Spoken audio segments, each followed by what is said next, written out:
মাঝে মাঝে মাছের মাথাটাকে আমি এভাবে রান্না করি।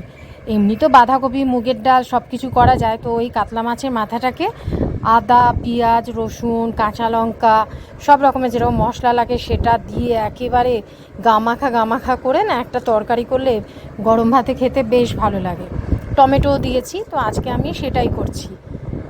আর ছাদে এসেছি ভয়েস দিতে, এত হাওয়া।